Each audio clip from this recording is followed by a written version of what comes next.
Halo guys, gimana kabar kalian semua? Semoga kabar baik ya. Kita tahu bahwa bangsa Indonesia adalah bangsa yang beragam suku, budaya, bahasa, adat istiadatnya pun juga berbeda. Namun bangsa Indonesia tetap bersatu padu menjaga perdamaian,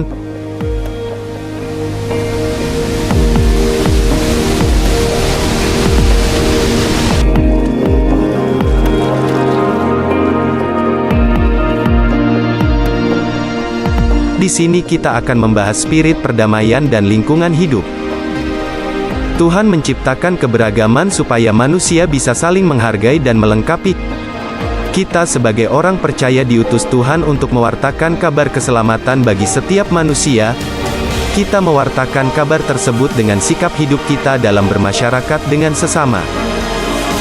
Di Maluku ada suatu kearifan lokal bernama Pela Gandong. Pela Gandong adalah tradisi yang menekan aspek kekerabatan dan kebersamaan sehingga mengembangkan pola kekerabatan yang sangat kuat. Pela artinya perjanjian, dan gandong yang berarti saudara. Prinsip dari Pela Gandong ini adalah bahwa kita semua bersaudara, satu hati, dan satu gandong. Kearifan lokal lain seperti Dalihan Natolu di Sumatera, yang berprinsip menekan hubungan-hubungan kekerabatan. Dan kearifan lokal Serentahun di Jawa Barat sebagai bentuk rasa syukur atas hasil panen yang dikerjakan bersama seluruh masyarakat. Terkadang dalam keberagaman itu sering terjadi konflik antar sesama, oleh karena itu perlu adanya mediasi dan rekonsiliasi untuk mencapai suatu perdamaian.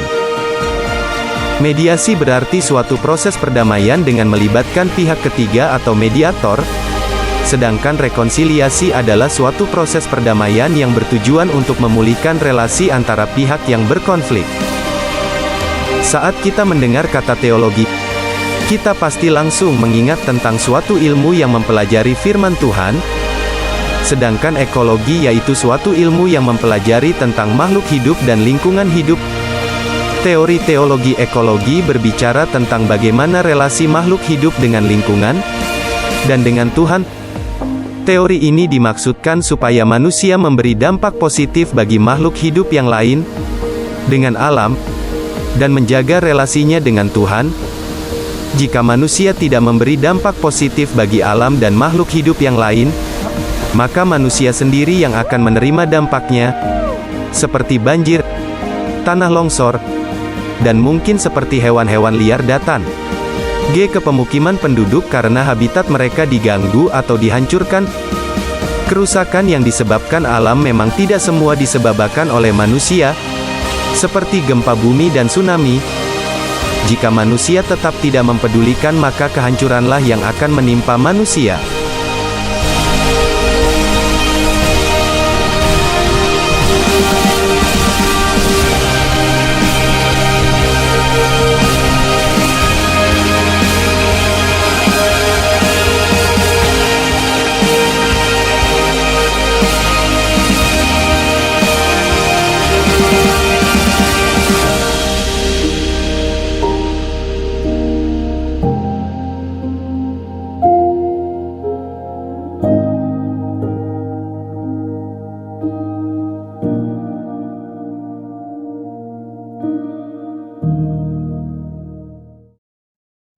Jadi, bangsa Indonesia adalah bangsa yang beragam.